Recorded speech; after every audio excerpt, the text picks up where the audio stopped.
Bueno, yo creo que en mi caso todo empezó porque mi abuelo fue quien me acercó a la literatura. Mi abuelo era un gran narrador oral, aunque no profesional, era un gran cuentero.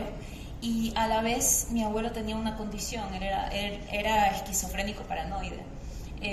Pero es verdad que no estaba diagnosticado durante mucho tiempo, no fue diagnosticado porque él venía de un pueblo y en el pueblo evidentemente no existían las enfermedades mentales, ¿no?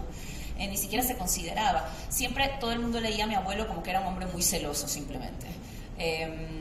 Y no, tenía paranoias, veía supuestos amantes de mi abuela salir de túneles de los closets de los armarios, hombres trepando por el techo, y no sé por qué nadie pensó que ahí había algo.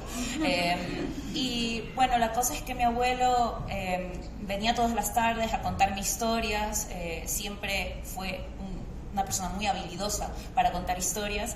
Y es verdad que se sentaba conmigo y trataba de contarme historias para una niña, porque yo era chica, pero como sus historias eran muy largas, como esta mesa que va a durar 2 horas, duraban 2 o 3 horas las historias de mi abuelo. ¿Y esas te las contaba a ti? Me las contaba a mí, sí, y a mi hermana también, pero mi hermana era más chiquita y ella casi no se acuerda de eso. Y bueno, me contaba las historias. Lo que ocurría era que empezaban como dirigidas para una niña, pero muy pronto se empezaban a torcer porque se las inventaba sobre la marcha. Y empezaba a salir en esas historias pues la paranoia que él tenía.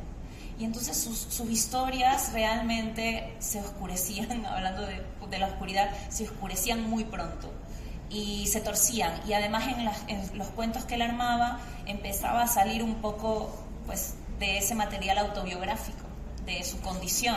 Entonces yo empezaba a entender a mi abuelo no tanto por lo que él decía cuando hablaba con otros, sino por las historias que me contaba, como que intuía que había algo en mi abuelo, como un doblez, algo que yo no terminaba de entender. Y entonces fue así como yo entré a la literatura, y yo creo que eso sí ha marcado mi manera de relacionarme con la escritura, porque al final como que la escritura siempre me ha parecido como ese terreno en donde algo se perturba para mostrar algo muy íntimo, algo muy privado, ¿no? Y cuando entra la perturbación, aparece lo íntimo, que puede ser desasosegante, a veces puede estar conectado con lo siniestro, y sin embargo, al final de cuentas, debajo de todo eso lo que hay es el miedo a la metamorfosis, a los cambios, a las mutaciones.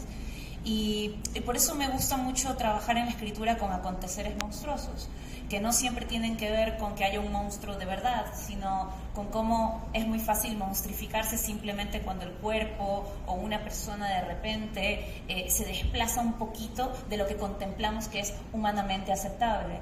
Y en mi escritura, y ya con eso termino, siempre he trabajado mucho hasta ahora con cómo el deseo ejerce esa torsión.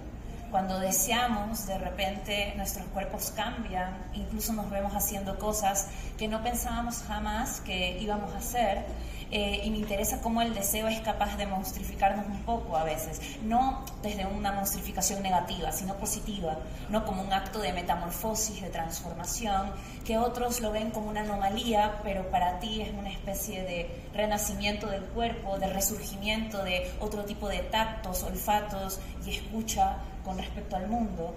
Y bueno, yo creo que eso. Bueno, pero interesante.